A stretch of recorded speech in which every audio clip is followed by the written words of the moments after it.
ਸਤਨਾਮ ਵਾਹਿਗੁਰੂ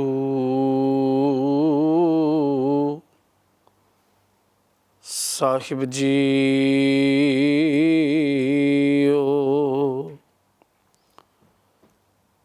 ਧੰਨ ਵਾਹਿਗੁਰੂ ਜੀ। ਤੂੰ ਚੋ ਸੱਜਣ ਮੰਡਿਆ, ਡੇਈ ਸਿਸੇ ਉਤਾਰ।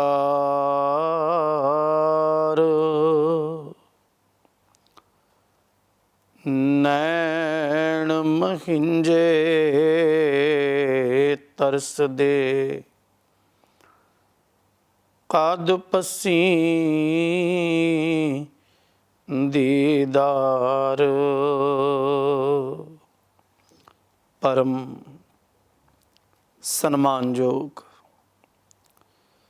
ਸਤਿਗੁਰੂ ਧੰਨ ਧੰਨ ਸ੍ਰੀ ਗੁਰੂ ਗ੍ਰੰਥ ਸਾਹਿਬ ਸੱਚੇ ਪਾਤਸ਼ਾਹ ਜੀ ਮਹਾਰਾਜ, ਤਿਨਾਂ ਦੀ ਪਾਵਨ ਬਖਸ਼ਿਸ਼ਾਂ ਭਰੀ ਪਵਿੱਤਰ ਗੋਦ ਅੰਦਰ ਸੁਭਾਏਮਾਨ ਗੁਰੂ ਪਿਤਾ ਦਾ ਸੁੰਦਰ ਸਰੂਪ ਗੁਰੂ ਖਾਲਸਾ ਸਾਧ ਸੰਗਤ ਜੀਓ, ਵਡਭਾਗੇ ਹੋ। ਗੁਰੂ ਚਰਨਾਂ ਦੀਆਂ ਹਾਜ਼ਰੀਆਂ ਭਰ ਸਤਿਗੁਰੂ ਜੀ ਦੀ ਬਖਸ਼ਿਸ਼ ਦੇ ਸਦਕਾ ਜੀਵਨ ਨੂੰ ਸਫਲਿਆਂ ਕਰਨ ਦਾ ਯਤਨ ਕੀਤਾ। ਆਓ ਸਤਿਗੁਰੂ ਜੀ ਦੀ ਮਿਹਰਾਮਤ ਦੇ ਸਦਕਾ ਔਰ ਆਪ ਗੁਰ ਸੰਗਤ ਦੀਆਂ ਅਸੀਸਾਂ ਦੇ ਸਦਕਾ ਸਤਿਕਾਰਯੋਗ ਧੰਨ ਧੰਨ ਭਗਤ ਬਾਬਾ ਨਾਮਦੇਵ ਜੀ ਮਹਾਰਾਜ, ਤਿਨਾਂ ਦੀ ਪਾਵਨ ਪਵਿੱਤਰ ਬਾਣੀ ਦੀ ਵਿਚਾਰ ਆਰੰਭ ਕੀਤੀ ਹੈ। ਅੱਜ ਦੂਸਰੇ ਸ਼ਬਦ ਦੀ ਵਿਚਾਰ ਆਰੰਭ ਕਰੀਏ। ਸਾਰੀ ਸੰਗਤ ਪਿਆਰ ਵਿੱਚ ਭਿੱਜ ਕੇ ਅਸੀਸ ਬਖਸ਼ੋ। ਗੁਰੂ ਬਖਸ਼ੀ ਫਤਿਹ ਪ੍ਰਵਾਨ ਕਰੋ ਆਖੋ ਜੀ। ਵਾਹਿਗੁਰੂ ਜੀ ਕਾ ਖਾਲਸਾ, ਵਾਹਿਗੁਰੂ ਜੀ ਕੀ ਫਤਿਹ। ਪਾਵਨ ਬਚਨ ਭਗਤ ਬਾਬਾ ਨਾਮਦੇਵ ਜੀ ਮਹਾਰਾਜ। ਦੂਸਰਾ ਸ਼ਬਦ ਆਸਾ ਰਾਗ ਦੇ ਅੰਦਰ ਸੁਸ਼ੋਭਤ ਹੈ। 485 ਅੰਗ ਦੇ ਉੱਤੇ ਇਹ ਪਾਵਨ ਬਚਨ ਹੈ, ਜਿੱਥੇ ਭਗਤ ਬਾਬਾ ਨਾਮਦੇਵ ਮਹਾਰਾਜ ਉਚਾਰਨ ਕਰਦੇ ਹੈ। ਆਸਾ ਬਾਣੀ ਸ੍ਰੀ ਨਾਮਦੇਵ ਜੀ ਕੀ, ਏਕ ਅਨੇਕ ਵਿਆਪਕ ਪੂਰਕ ਜਤ ਦੇਖੋ ਤਤ ਸੋਈ। ਮਾਇਆ ਚਿੱਤਰ ਵਿਚਿੱਤਰ ਬਿਮੋਹਤ ਬਿਰਲਾ ਬੂਝੈ ਕੋਈ। ਸਭ ਗੋਬਿੰਦ ਹੈ ਸਭ ਗੋਬਿੰਦ ਹੈ, ਗੋਬਿੰਦ ਬਿਨ ਨਹੀਂ ਕੋਈ। ਸੂਤ ਏਕ ਮਨ ਸਤ ਸਹੰਸ, ਜੈਸੇ ਓਤ ਪੋਤ ਪ੍ਰਭ ਸੋਈ ਰਹਾਓ। ਜਲ ਤਰੰਗ ਅਰ ਫੇਨ ਬੁੱਧ ਬੁੱਧਾ, ਜਲ ਤੇ ਭਿੰਨ ਨਾ ਹੋਈ। ਇਹ ਪਰਪੰਚ ਪਾਰ ਬ੍ਰਹਮ ਕੀ ਲੀਲਾ, ਵਿਚਰਤ ਆਨ ਨਾ ਹੋਈ। ਮਿਥਿਆ ਭਰਮ ਅਰ ਸੁਪਨ ਮਨੋਰਥ, ਸਤ ਪਦਾਰਥ ਜਾਣਿਆ। ਸੁਕ੍ਰਿਤ ਮਨਸਾ ਗੁਰ ਉਪਦੇਸੀ, ਜਾਗਤ ਹੀ ਮਨ ਮਾਨਿਆ। ਕਹਿਤ ਨਾਮ ਦਿਓ ਹਰ ਕੀ ਰਚਨਾ, ਦੇਖੋ ਹਿਰਦੈ ਵਿਚਾਰੀ। ਘਟ ਘਟ ਅੰਤਰ ਸਰਬ ਨਿਰੰਤਰ, ਕੇਵਲ ਏਕ ਮੁਰਾਰੀ। ਸਮੁੱਚੇ ਸ਼ਬਦ ਦਾ ਜਿਹੜਾ ਮੂਲ ਭਾਵ ਹੈ, ਪਰਮ ਪਿਤਾ ਪਰਮਾਤਮਾ ਦੀ ਵਾਹਿਦ ਉਸ ਹਸਤੀ ਨੂੰ ਭਗਤ ਜੀ ਨੇ ਪਰਮ ਪਿਤਾ ਪਰਮਾਤਮਾ ਦੇ ਸੱਚੇ ਸੁੱਚੇ ਗਿਆਨ ਰਾਹੀਂ ਦੁਨੀਆ ਨੂੰ, ਮਨੁੱਖਤਾ ਨੂੰ, ਕਾਇਨਾਤ ਨੂੰ, ਰਿਆਇਆ ਨੂੰ ਸਮਝਾਇਆ। ਹਰ ਪਾਸੇ, ਹਰ ਕਣੀ ਵਿੱਚ, ਹਰ ਧਰਤੀ ਦੇ ਜ਼ਰੇ ਜ਼ਰੇ ਦੇ ਵਿੱਚ ਪਰਮ ਪਿਤਾ ਪਰਮਾਤਮਾ ਵਸਿਆ ਹੋਇਆ ਹੈ। ਦੁਨੀਆ ਦੀ ਕੋਈ ਐਸੀ ਥਾਂ ਨਹੀਂ ਜਿਹੜੀ ਉਹਦੀ ਰਹਿਮਤ ਤੋਂ, ਉਹਦੇ ਵਾਸੇ ਤੋਂ ਬਾਹਰੇ ਹੋਵੇ। ਔਰ ਸਾਡਾ ਜਿਹੜਾ ਜੀਵਨ ਹੈ, ਅਸੀਂ ਇਹਦਾ ਮੂਲ ਪੱਖ ਹੈ ਵੀ ਇਹਨੂੰ ਸਫਲ ਕਰ ਸਕੀਏ। ਸਫਲ ਕਿਵੇਂ ਕਰਨਾ ਹੈ? ਗੁਰੂ ਦੇ ਗਿਆਨ ਤੋਂ ਬਿਨਾਂ ਯਾਦ ਰੱਖਿਓ ਕਦੇ ਜੀਵਨ ਸਫਲ ਨਹੀਂ ਹੋ ਸਕਦਾ। ਸਾਡੀ ਜ਼ਿੰਦਗੀ ਉਨਾ ਚਿਰ ਅਧੂਰੀ ਹੈ ਜਿੰਨਾ ਚਿਰ ਇਨਸਾਨੀ ਜ਼ਿੰਦਗੀ ਨੂੰ ਗਿਆਨ ਨਹੀਂ ਮਿਲਦਾ। ਸੰਸਾਰੀ ਗਿਆਨ ਨਾ ਹੋਵੇ ਤੇ ਸੰਸਾਰੀ ਤੌਰ ਤੇ ਹਰ ਇਨਸਾਨ ਅਧੂਰਾ ਜਾਪਦਾ ਹੈ, ਕਿਉਂਕਿ ਵਕਤ ਜ਼ਮਾਨਾ ਸਮੇਂ ਦੇ ਨਾਲ ਬਹੁਤ ਕੁਝ ਬਦਲਦਾ ਹੈ। ਇਸ ਲਈ ਭਾਸ਼ਾਵਾਂ ਜਿਹੜੀਆਂ ਨੇ ਇਨਸਾਨ ਵੱਧ ਤੋਂ ਵੱਧ ਸਿੱਖਣ ਦਾ ਯਤਨ ਕਰਦਾ ਹੈ, ਕਾਰਨ ਕਿ ਉਹ ਆਪਣੇ ਆਪ ਨੂੰ ਅਧੂਰਾ ਜਾਪਦਾ ਹੈ। ਪਰ ਪਿਆਰ ਵਾਲਿਓ, ਵਿਦਿਆ ਜਿਹੜੀ ਹੈ, ਸੰਸਾਰੀ ਗਿਆਨ ਜਿਹੜਾ ਹੈ, ਉਹ ਸੰਸਾਰੀ ਤੌਰ 'ਤੇ ਕੰਮ ਦੇ ਸਕਦਾ ਹੈ। ਜ਼ਰੂਰੀ ਨਹੀਂ ਵੀ ਸੰਸਾਰੀ ਗਿਆਨ ਹਾਸਲ ਕਰਨ ਵਾਲਾ ਹਰ ਇਨਸਾਨ ਇੱਕ ਚੰਗਾ ਇਨਸਾਨ ਹੋਵੇ। ਜਿਵੇਂ ਇਨਸਾਨ ਦੇ ਅੰਦਰ ਇਨਸਾਨੀਅਤ ਜਨਮ ਲੈਂਦੀ ਹੈ, ਮਨੁੱਖ ਦੇ ਅੰਦਰ ਮਨੁੱਖਤਾ ਜਨਮ ਲੈਂਦੀ ਹੈ। ਥੋੜ੍ਹਾ ਜਿਹਾ ਇਸ ਬੋਲ ਨੂੰ ਆਪ ਜੀ ਦੇ ਸਨਮੁਖ ਰੱਖਾਂ।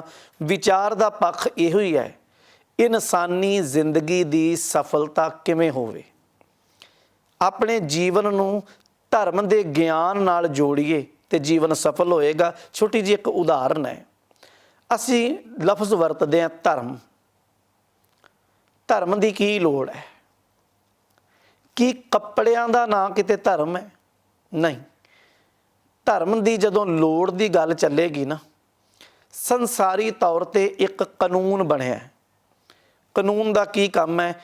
ਕੋਈ ਮਨੁੱਖ ਚੋਰੀ ਕਰਦਾ ਹੈ, ਕੋਈ ਮਨੁੱਖ ਕਿਸੇ ਨੂੰ ਮਾਰਦਾ ਹੈ, ਨੁਕਸਾਨ ਪਹੁੰਚਾਉਂਦਾ ਹੈ, ਉਹਦੇ ਵਾਸਤੇ ਅੱਗੇ ਸਜ਼ਾਵਾਂ ਧਾਰਾਵਾਂ ਬਣੀਆਂ ਨੇ। ਔਰ ਕਾਨੂੰਨ ਤੋਂ ਡਰਦਾ ਹੋਇਆ ਇਨਸਾਨ ਆਪਣੀ ਜ਼ਿੰਦਗੀ ਨੂੰ ਕਲੋਜ਼ ਕਰਕੇ ਰੱਖਦਾ ਹੈ ਵੀ ਆ ਮੈਂ ਗਲਤ ਕਰਮ ਕਰਾਂਗਾ ਤੇ ਕਾਨੂੰਨ ਮੈਨੂੰ ਇਹਦੀ ਸਜ਼ਾ ਦੇਵੇਗਾ। ਪਰ ਕਿਸੇ ਬੰਦੇ ਦੇ ਵਿੱਚ ਕਰੋਧ ਬਹੁਤ ਹੋਵੇ, ਕਾਨੂੰਨ ਉਹਨੂੰ ਕੁਝ ਨਹੀਂ ਕਰ ਸਕਦਾ।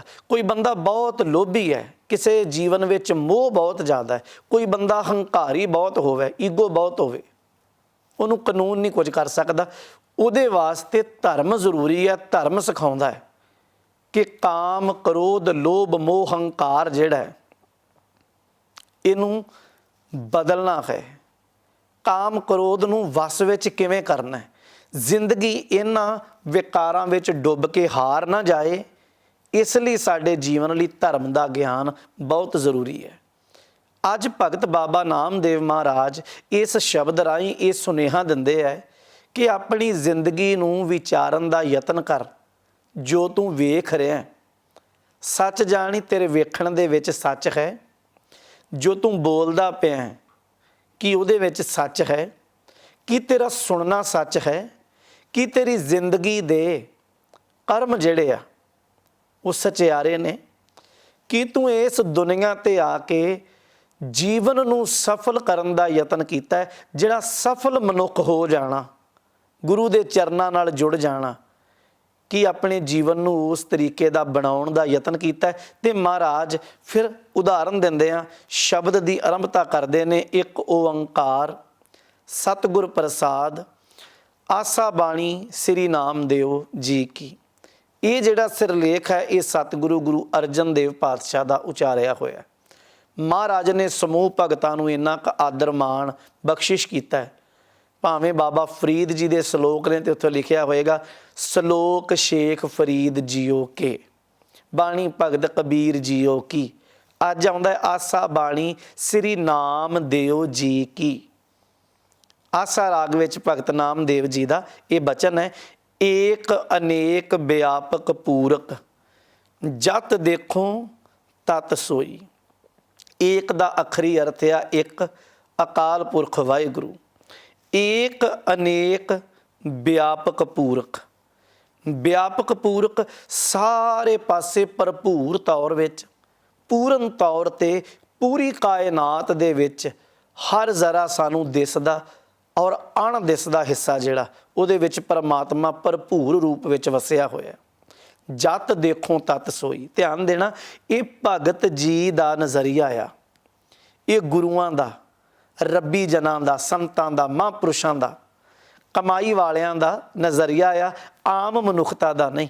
ਆਮ ਮਨੁੱਖਤਾ ਨੇ ਤੇ ਇਸ ਗੱਲ ਤੋਂ ਸਮਝ ਕੇ ਆਪਣੀ ਜ਼ਿੰਦਗੀ ਨੂੰ ਸਫਲ ਕਰਨਾ ਹੈ। ਏਕ ਅਨੇਕ ਵਿਆਪਕ ਪੂਰਕ ਜਤ ਦੇਖੋ ਤਤ ਸੋਈ। ਜਿੱਧਰਲੇ ਪਾਸੇ ਵੇਖਦਾ ਉਹੀ ਉਹ ਨਜ਼ਰ ਆ ਰਿਹਾ। ਮਾਇਆ ਚਿੱਤਰ ਬਚਿੱਤਰ ਬਿਮੋਹਤ ਬਿਰਲਾ ਬੂਝੈ ਕੋਈ। ਫਿਰ ਇੱਕ ਸਵਾਲ ਹੈ ਭਗਤ ਜੀ, ਜੇ ਤੁਹਾਨੂੰ ਸਾਰੇ ਪਾਸੇ ਖੁਦਾ, ਰੱਬ, ਅੱਲਾ, ਵਾਹਿਗੁਰੂ ਨਜ਼ਰ ਆ ਰਿਹਾ ਤੇ ਮਹਾਰਾਜ ਆਮ ਮਨੁੱਖਤਾ ਨੂੰ ਕਿਉਂ ਨਹੀਂ ਨਜ਼ਰ ਆ ਰਿਹਾ? ਭਗਤ ਜੀ ਕਹਿੰਦੇ ਆ, ਆਮ ਮਨੁੱਖਤਾ ਦੀਆਂ ਅੱਖਾਂ ਦੇ ਉੱਤੇ ਮਾਇਆ ਦੀ ਪੱਟੀ ਚੜੀ ਹੋਈ ਹੈ।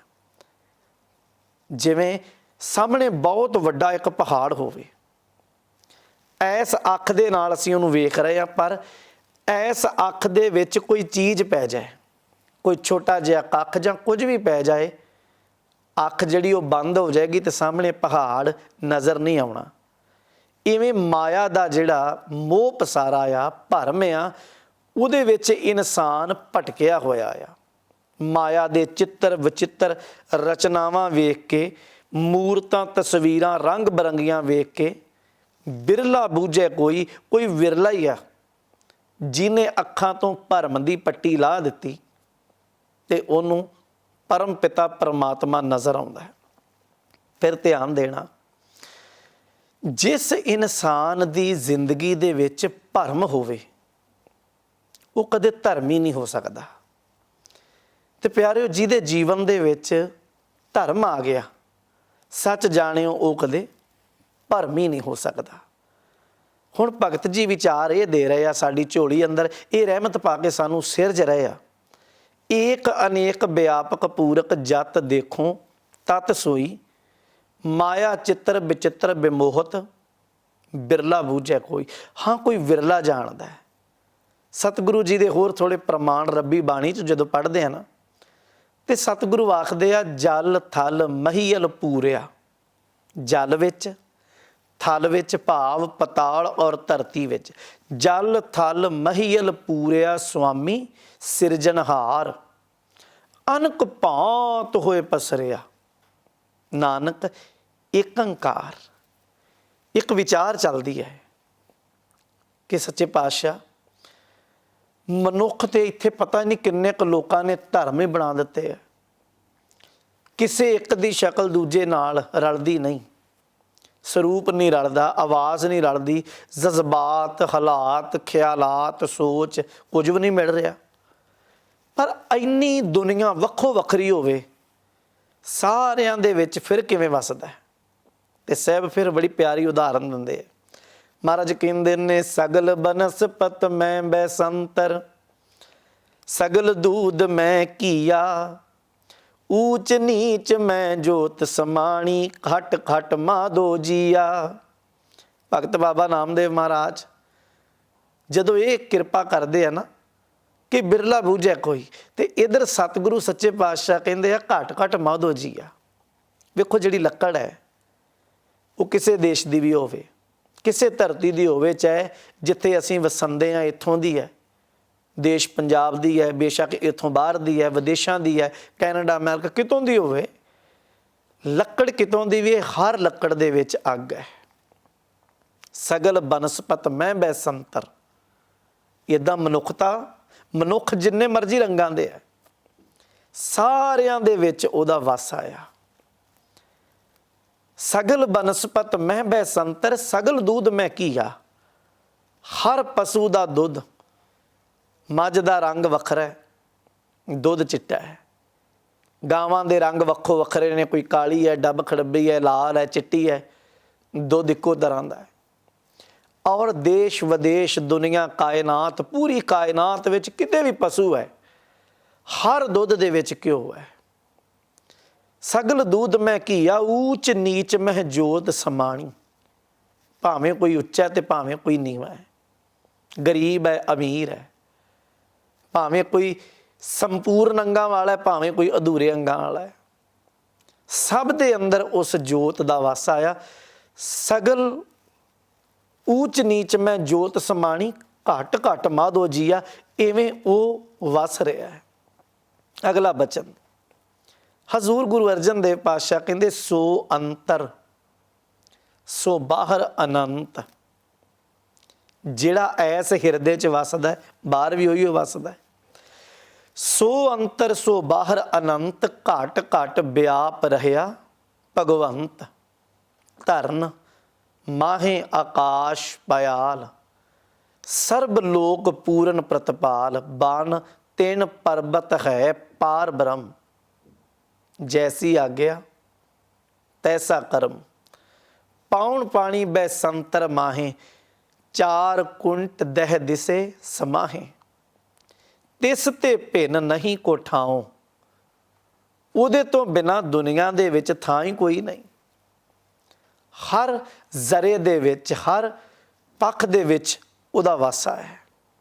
ਧੰਨ ਗੁਰੂ ਕਲਗੀਧਰ ਸਵਾਮੀ ਕਹਿੰਦੇ ਨੇ, ਚੱਕਰ ਚਿਹਨ ਅਰ ਬਰਨ ਜਾਤ ਅਰ ਪਾਤ ਨਹਿਨ, ਜੇ ਰੂਪ ਰੰਗ ਅਰ ਰੇਖ ਭੇਖ ਕੋ ਕਹਿ ਨਾ ਸਕਤ ਕਿਹ ਅਚਲ ਮੂਰਤ ਅਨਭਉ ਪ੍ਰਕਾਸ਼ ਅਮਿਤੋਜ ਕੀਜੈ ਕੋਟ ਇੰਦਰ ਇੰਦਰਾਣ ਸ਼ਾਹ ਸ਼ਾਹਾਨ ਗਣਿਜੈ ਤ੍ਰਿਭਵਨ।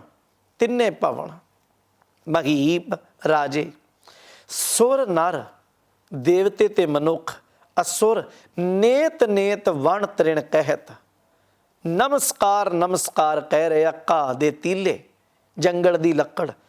ਬਨ ਤ੍ਰਿਣ ਕਹਿਤ ਤਵ ਸਰਬ ਨਾਮ ਕਥੈ ਕਵਨ ਕਰਮ ਨਾਮ ਬਰਨਤ ਸੁਮਤ। ਸਭ ਪਾਸੇ ਤੂੰ ਹੀ ਤੂੰ ਵਸਦਾ ਪਿਆ।